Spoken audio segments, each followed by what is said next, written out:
کتنی بڑی بات ارشاد فرمائی، فرمایا لا تقنطوا من رحمت اللہ، تم نے میری رحمت سے نا امید نہیں ہونا، اللہ کی رحمت سے نا مالک کیا ملے گا؟ فرمایا ان اللہ یغفر الذنوب جمیعا، اللہ سارے گناہ معاف فرما دے گا۔ تو جن لوگوں کو اللہ کی رحمت پر نبی کریم علیہ السلام تشریف فرما ہے، امام غزالی نے لکھا ایک بدو آ گیا، دیہاتی سادہ آدمی، سادے بندے بھی سادے ہوتے ہیں، ان کا بھی اپنا طرز زندگی ہوتا ہے، تو بدو آ گیا، سادہ آدمی تھا، آتے ہی السلام علیکم لے کے نا تو کوئی بات ہی نہیں کی، سیدھا سیدھا ہی کہتا یا رسول اللہ صلی اللہ علیہ وسلم یہ بتائیں قیامت کے دن حساب کس نے لینا ہے؟ حضور فرمانے لگے بھائی یہ تو بڑی صاف سی اور مختصر سی اور سادہ سی بات ہے، حساب تو اللہ تعالیٰ نے لینا ہے۔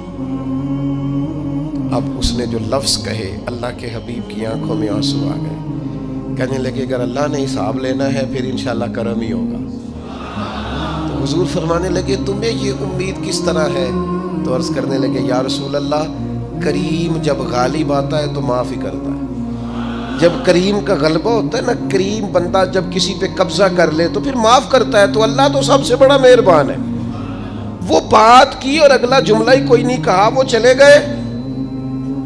تو حضور علیہ السلام نے اب اس بات پر رزلٹ دیا، فرمانے لگے کریم محبوب بندہ سادہ تھا، بات بہت بڑی کر گیا ہے، بڑی بات کر گیا، سادہ آدمی۔ میرے عزیز، اللہ کی رحمت پر جن لوگوں کو امید ہو، انہیں موت سے ڈر،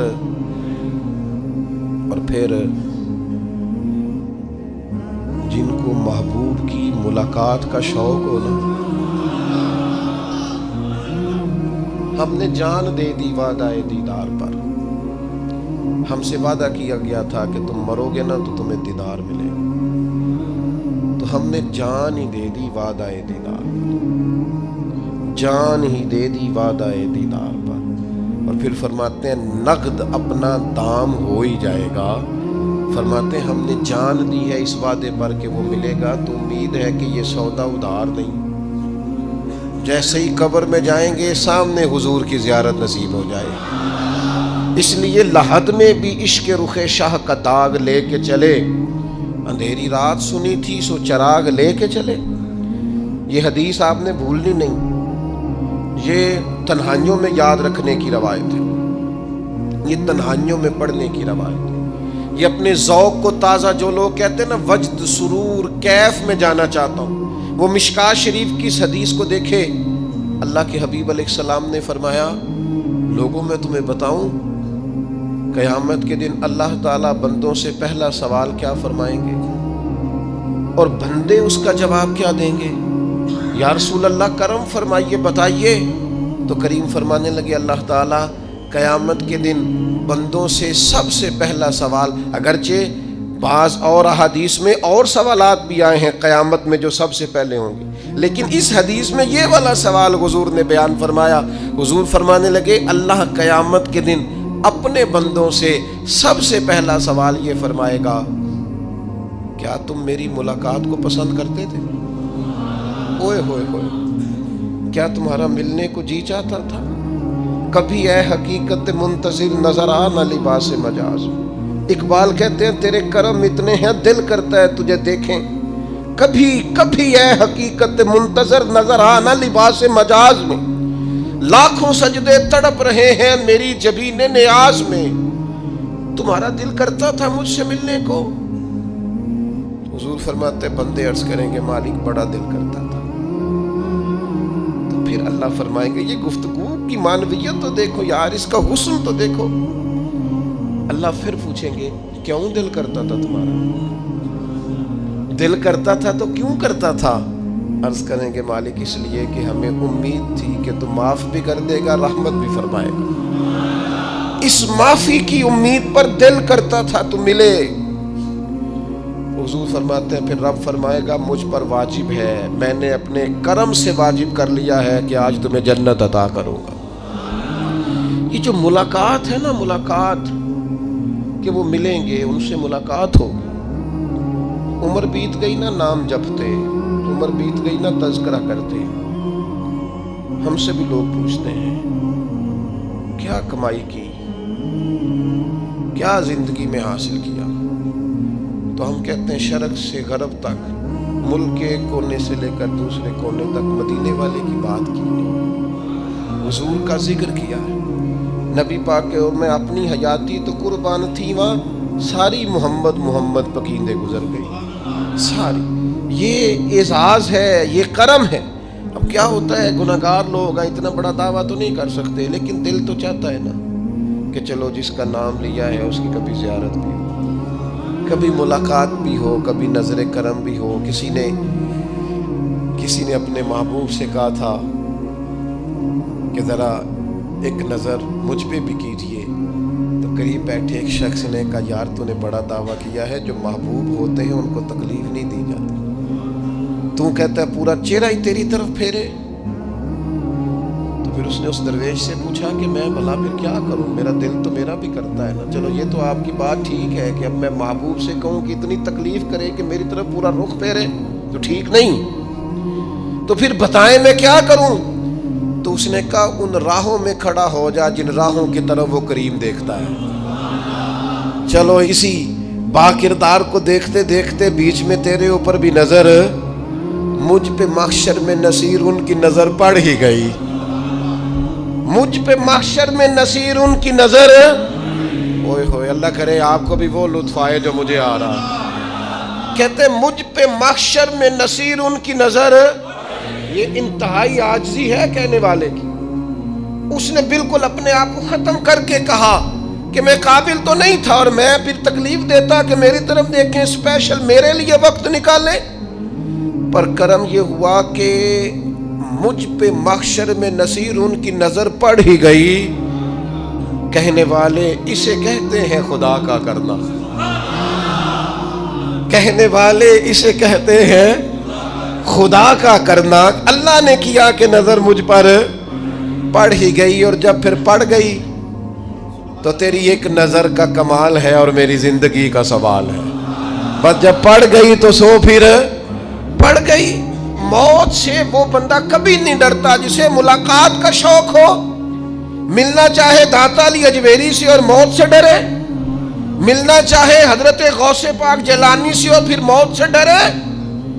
زندگی گزری ہو علی علی کرتے پھر موت سے ڈرے۔ عمر بھر سیدنا عثمان غنی کی سخاوت کی بات کی ہو اور پھر جنت میں جا کے ان سے ملنے کا شوق پیدا نہ کرے۔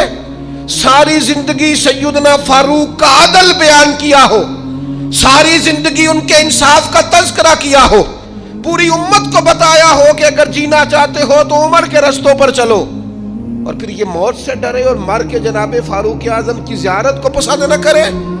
جسے صدیق کی وفائیں یاد ہو، جنہیں جناب ابو بکر صدیق کا عشق یاد ہو، وہ پھر ان کی زیارت نہ کرنا چاہے اور ساری عمر حضور کی نعت پڑھی ہو۔ مانا نہیں آتا تھا پھر بھی کہا بلغ العلا بکمالہ کشف الدجا بجمالہ حسنت جمیع خصالہ صلو علیہ والہ سے نہیں ترجمہ آتا تھا، پر جب بھی کو پڑھتا تھا یہ بھی جھومتا تھا مولا یا صلی وسلم دائماً۔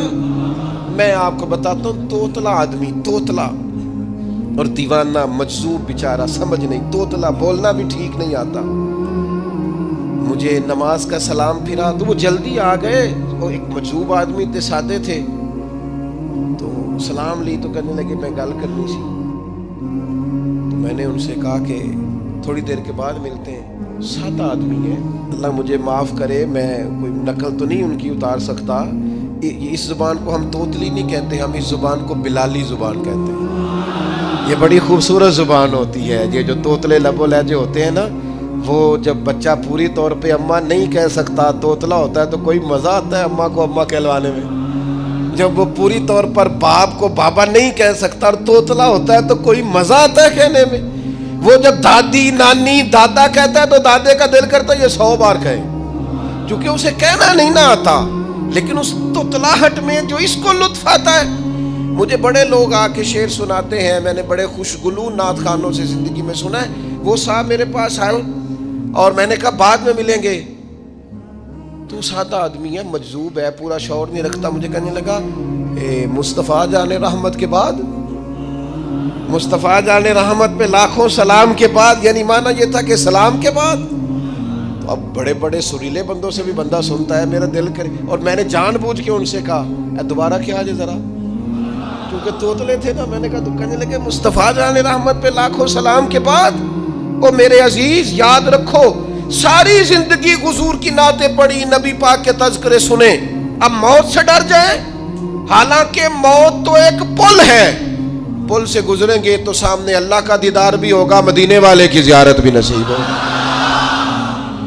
تو زیارت ہوگی اور ہر نظر کانپ اٹھے کہ محشر کے دن خوف سے ہر کلیجہ دہل جائے گا، اوڑھ کر کالا جبہ وہ آ جائیں گے اور سارے محشر کا نقشہ بدل جائے گا. یہ موت کا خوف نکالنے والی چیزیں ہیں، ڈر. اچھا مجھے ایک بات بتائیں، یہ میں امید کی بات کرنے لگا ہوں، چلیں اب یہ بات تو مشکل ہے پر کرنی پڑے گی، مجبوری ہے. کبھی کبھی ابا جی سے مار بھی پڑ جاتی ہے بندے کو، گھر میں کوئی 2-4 لگ بھی جاتی ہیں، تو اس وقت نا جو سب سے بڑا سہارا کسی کو نصیب ہوتا ہے وہ یہ ہوتا ہے کہ اللہ کرے اماں گھر میں موجود ہو. اور میں نے دیہاتوں میں کئی مائیں ایسی دیکھی ہیں جو بیٹے کے حصوں کی مار کھاتی ہیں. ابا نے ڈنڈا لے لیا ہے بیٹے کی غلطی پہ، اب اماں بیچاری سامنے ہو گئی ہے، 2-4 اس نے بھی کھا لی. یہ بات آپ سمجھیں، موت کا خوف نکالنے کے مفہوم میں بات عرض کر رہا ہوں. اماں موجود ہونا گھر میں تو ابا سختی بھی کرنے لگے تو کسی وقت احساس ہوتا ہے کہ جناب یہ سختی نہیں ہوگی کیونکہ میری اماں، اور اماں پوری وکیل بن جاتی ہے کہ نہیں تو نہیں پتا وہ ہو گئی غلطی، وہ فلانے دے منڈے نے خراب کیتا ہے، حالانکہ ہو سکتا ہے اس نے اس کو بھی خراب کیا ہو، لیکن وہ اماں وکیل ہے، وہ وکالت کر رہی ہے اور وہ بے لوث کر رہی ہے. ہوتا ہے ایسے، اس بات کو سمجھ لے اچھے طور پر. موت کا خوف نہیں، ڈر نہیں، اس لیے کہ گھر میں ماں موجود ہو تو باپ کا ڈر نہیں ہوتا. تو قبر حشر میں تو رسول کریم موجود ہے، وہاں تو نبی کریم موجود ہے، وہاں تو اللہ کریم اپنی رحمت فرمائے گا بندوں پر. اس لیے خوف نہیں، پینک نہیں، اپنی غلطیوں کا احساس ضرور کریں، اپنے اعمال پر توجہ ضرور دیں، لیکن موت کے خوف تلے دبتے نہ جائیں. انشاءاللہ صبح قیامت کرم ہوگا. میرے نبی پاک علیہ الصلوۃ والسلام نے تو فرمایا ہے بس ہم نے ایمان کامل لے کے جانا ہے دنیا میں. حضور نے فرمایا ہے جس طرح 14ویں رات کا چاند چمکتا ہے اس طرح میرے غلاموں کے چہرے چمکیں گے قیامت کو. اللہ کے رسول صلی اللہ علیہ وسلم فرماتے ہیں جسم کے جن جن حصوں پر وضو کا پانی لگتا رہا وہ قیامت میں چمکیں گے. دور سے لوگ ان کا نور دیکھیں گے، پتہ چلے گا وہ محمد عربی کے غلام آ رہے ہیں. یہ کرم ہوگا صبح قیامت، یہ عطائیں ہوں گی. اس لیے مومن موت سے ڈرتا. سیدنا بلال حبشی رضی اللہ تعالیٰ عنہ، آخری وقت ہے، نزع کا عالم طاری ہے، اور یہ گفتگو دیکھیں غلاموں کی. آپ کی اہلیہ رو پڑی، کہنے لگی ہائے ہائے افسوس. حضرت بلال فرمانے لگے کیا ہوا؟ کہنے لگی افسوس ہے کہ آپ دنیا سے جا رہے ہیں. تو حضرت بلال نے مضمون ہی بدل دیا، سوچ کا زاویہ ہی بدل دیا. فرمانے لگے یہ افسوس کا مقام نہیں، یہ تو خوشی کا مقام ہے.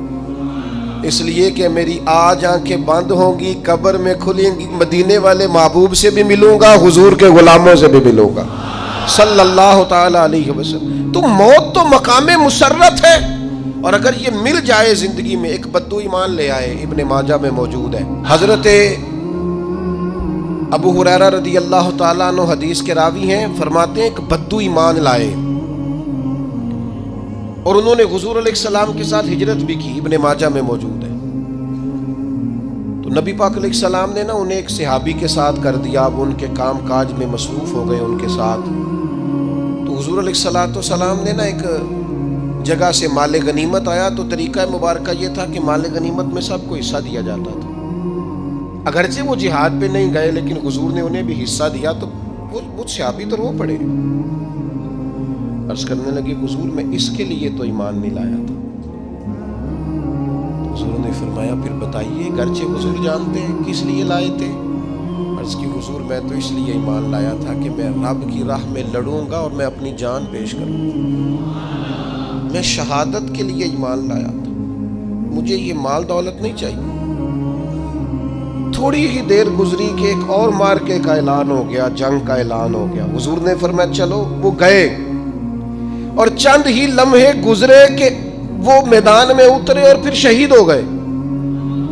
صحابہ کرام ان کی مقدس لاش مبارک کو اٹھا کے محبوب کے قدموں میں لائے تو نبی کریم نے کیا خوبصورت بات ارشاد فرمائی. حضور فرمانے لگے دیکھو اس نے اللہ کی تصدیق کی ہے تو رب نے بھی اس کی تصدیق فرما دی.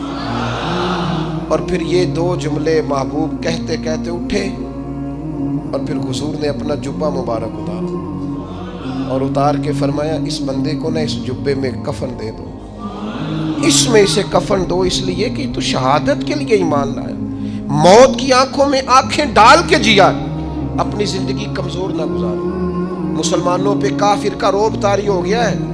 ایک تو ہوتا ہے نا کہ کوئی مدد کرنا, کوئی آگے بڑھنا, فلسطین کا نام تک نہیں لے رہے حکمران زبان سے, ذکر تک نہیں کر رہے, چینل ذکر نہیں کر رہے.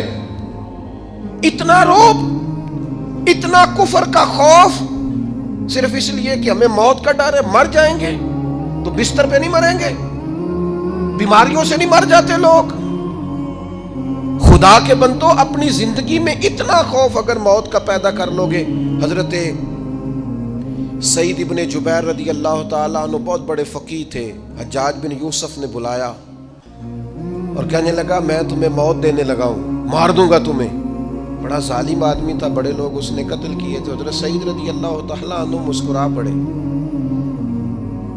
اور غصے میں آیا, کہنے لگا کیوں ہنستے ہو؟ فرمانے لگے تو بڑا بیوقوف ہے, تجھے کس نے کہا زندگی اور موت تیرے ہاتھ میں, یہ تو تب آئے گی جب میرا رب چاہے. کہنے لگا لے جاؤ ان کو اور جا کے قتل کر دو. تو وہ جب جلاد لے جا رہے تھے تو آپ اور کھل کے مسکرائے, ہنسے. یہ آپ کی طاقت ہے کہ موت کو دیکھ کے مسکراہٹ ہو, لبوں پہ تبسم رقصہ ہو, مسکرائے. جب آپ مسکرا رہے تھے تو اس کو اور غصہ آیا, واپس بلایا. کہنے لگا مسکراتے کیوں ہو؟ فرمانے لگے تیری جرت پہ مسکرا رہا ہوں اور اس بات پہ مسکرا رہا ہوں کہ رب کتنا بے نیاز ہے, تیرے جیسے لوگوں کو بھی مہلت دے رکھی ہے. کتنا بے نیاز ہے, تیرے جیسے لوگوں کو مہلت. اور غصے, کہنے لگا میرے سامنے قتل کرو. حضرت سعید ابن جبیر رضی اللہ تعالیٰ عنہ نے منہ کعبے کی طرف کر کے پڑھنا شروع کیا, انی وجہت وجہی للذی فطر السماوات والارض حنیفا وما انا من المشرکین. آپ یہ پڑھ رہے تھے تو کہنے لگا اس کا منہ کعبے سے پھیر دو. کعبے سے منہ پھیرا تو آپ فرمانے لگے تو بڑا ہی بیوقوف ہے, میرا رب کو صرف کعبے کی طرف مقید ہے, وَلِلَّهِ الْمَشْرِقُ وَالْمَغْرِبُ فَأَيْنَمَا تُوَلُّوا فَثَمَّ وَجْهُ اللَّهِ. چہرہ پھیر دیا جب اس نے تو آپ فرمانے لگے مشرق بھی اللہ کا, مغرب بھی اللہ کا. اور اللہ فرماتا ہے تم جدھر بھی منہ کرو ادھر ہی اللہ کی رحمت ہے. یہ پڑھا تو اب اس نے لٹایا, اور جب وہ آپ کو قتل کر رہا تھا تو حضرت سعید ابن جبیر کی ایک زوردار آواز گونجی. فرمایا یاد رکھنا مجھے اسی طرح قتل کرنا جس طرح تم خود قیامت میں قتل ہونا پسند کرتے ہو. میرا آخرت پر یقین کامل ہے, محشر میں عدالت لگے گی, میں تمہیں قتل کروں گا میں. حضرت سعید ابن جبیر کی وہ جرت تھی کہ دربار سارا لرز گیا حجاج کا. حضرت سعید ابن جبیر رضی اللہ تعالیٰ عنہ کہنے لگے اللہ اسے میرے بعد کسی پر مسلط نہ کرنا, میرا قتل آخری ہو, میرے بعد نہ ہو. ڈر گئے لوگ, سہم گئے. اور وہ جو جلاد آپ کو قتل کر رہا تھا اس کے بھی ہاتھ کانپ رہے تھے. اتنی جرت, موت کا ایک منٹ کے لیے خوف نہیں. حضرت سعید ابن جبیر رضی اللہ تعالیٰ عنہ شہید ہو گئے تو اتنا خون نکلا, اتنا خون نکلا, اتنا خون نکلا, خون بند ہی نہیں ہو رہا. ایک طبیب بیٹھا تھا, ہانپتے کانپتے ڈرے ہوئے سہمے ہوئے. حجاج کہنے لگا اسے اتنا خون؟ تو کہنے لگا بادشاہ میں نے سالوں مریض دیکھے ہیں, اس کو پتہ چل جائے نا مرنے والا ہوں وہ تو اتنا خوف میں آتا ہے, پہلے ہی اس کا سارا خون جم جاتا ہے اور سکڑ جاتا ہے اور اس کا خون جل جاتا ہے. یہ جو بندہ تم نے شہید کیا ہے نا اس میں ایک رتی برابر بھی موت کا خوف نہیں, موت کے خوف سے بے نیاز تھا, اتنا خون نکلا. حضرت سعید ابن جبیر شہید ہوئے اسی دن حجاج کے پیٹ میں درد شروع ہوا. صرف 15 دن حجاج بعد میں زندہ رہا ہے, 15 دن, اور ساری رات تڑپتا تھا, کہتا تھا مجھے خواب میں آ کے پیروں سے گھسیٹتے ہیں. حضرت سعید ابن جبیر چلاتا تڑپتا 15 دنوں کے اندر. طبیبوں نے کہا تیرا جو مرض ہے یہ کوئی آسمانی عذاب ہے. میرے عزیز موت سے ڈرے نہیں بلکہ جو ظالم ہو ان کو ڈرا دیں, یہ مومن کی شان ہے. اپنی زندگی کے اندر سے موت کا خوف نکال دیں، تاکہ زندگی کے جو دن ہیں وہ جیے تو جا سکیں، وہ انسان مضبوطی سے وقت سے گزار سکے۔ حضرت علی شیر خدا رضی اللہ تعالیٰ عنہ نا وہ جیکٹ نہیں پہنتے تھے جنگی، جو کمر پہ پیچھے لوگ پہنتے تھے نا، تلوار کوئی مارے تو زخم نہ ہو۔ تو کسی نے مولا علی شیر خدا رضی اللہ تعالیٰ عنہ سے فرمایا پشت پر آپ وہ جیکٹ نہیں پہنتے لوہے کی؟ آپ فرمانے لگے پشت تو دکھانی نہیں تو کہنے لگے موت سے ڈر نہیں آتا؟ فرمایا بالکل بھی نہیں، اور فرمایا مجھے بالکل ڈر نہیں آتا کہ میں موت پر آ گروں یا موت میرے اوپر جا گرے۔ ہم تو شہادت حضرت خالد بن ولید رضی اللہ تعالیٰ عنہ ایک دن نوجوانوں کو خطاب کرتے کرتے کہنے لگے موت سے کبھی نہ ڈرنا، میں نے ساری زندگی جنگوں میں گزاری ہے، میرے وجود پر ایک ذرہ بھی جسم کا حصہ ایسا نہیں جس پر زخم نہ ہو۔